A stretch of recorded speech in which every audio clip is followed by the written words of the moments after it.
अस्सलाम वालेकुम। उम्मीद है आप सब खैरियत से होंगे। आज मैं एक डिफरेंट से पकोड़े बना रही हूँ, ब्रेड और आलू के पकोड़े। बहुत मज़े के बनते हैं। इसके लिए मुझे चीज़ें चाहिए होंगी। एक मैंने बड़ा प्याज लिया था, उसको मैंने ऐसे स्लाइसेस में काट लिया था। एक प्याली मैंने बेसन ली है, इसको मैंने छान लिया था अच्छा सा।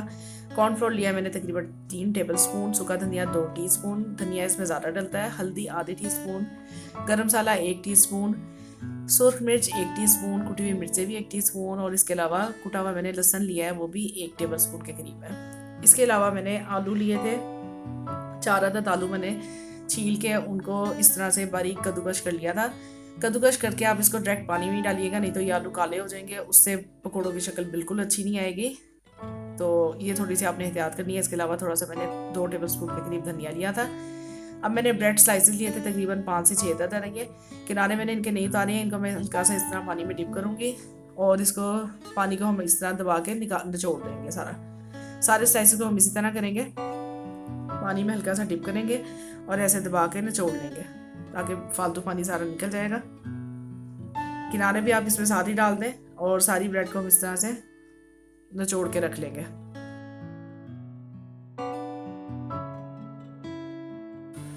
चले जी, अब मैंने एक बाउल में सारी ब्रेड डाल दी है। इसके अलावा अब मैं इसमें सब सारा सामान डाल दूंगी जो जो मैंने रखा हुआ था। अच्छा, नमक मैं आपको बताना भूल गई थी। नमक इसमें तकरीबन 2 टीस्पून के करीब डलेगा, वो मैं आपको दिखाना भूल गई थी। सारा कुछ हम इसमें शामिल कर देंगे। बेसन को हमेशा छान के इस्तेमाल किया करें। धनिया भी डाल दूंगी। अब इसमें जो आलू थे उसको मैं अच्छी तरह से पानी से निचोड़ के निकाल लूँगी। हाथ से दबा दबा के इसका सारा पानी निकाल देंगे और इसको हम इसमें शामिल कर देंगे।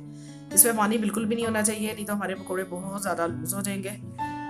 तो इसको अच्छी तरह से दबा के कद्दूकश किए हुए आलूओं को भी शामिल कर देंगे, उसे अच्छा सा मिक्स कर देंगे।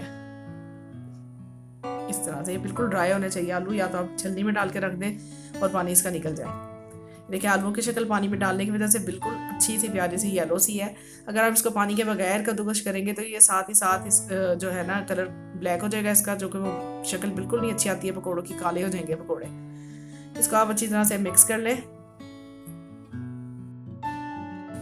अच्छी तरह से हम सारे मटेरियल को मिक्स कर लेंगे।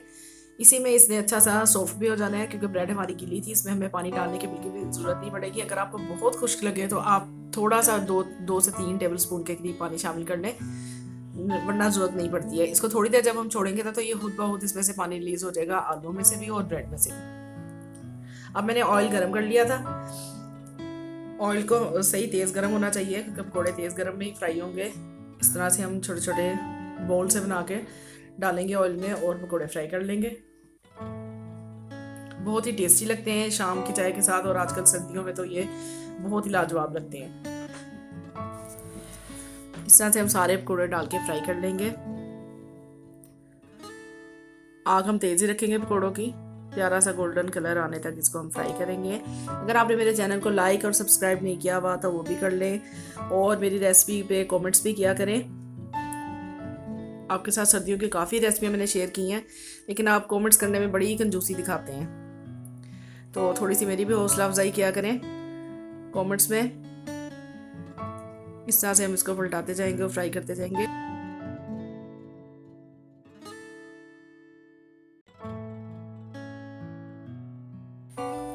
इस तरह से उलटते पुलटते हम सारे पकौड़ों को फ्राई कर लेंगे।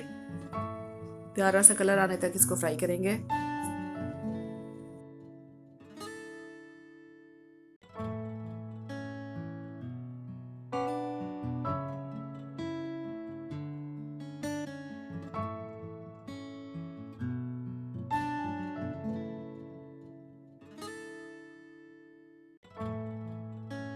ट्राई ज़रूर कीजिएगा और मुझे कमेंट सेक्शन में ज़रूर बताया करें। इजाज़त दीजिए, अल्लाह हाफिज़।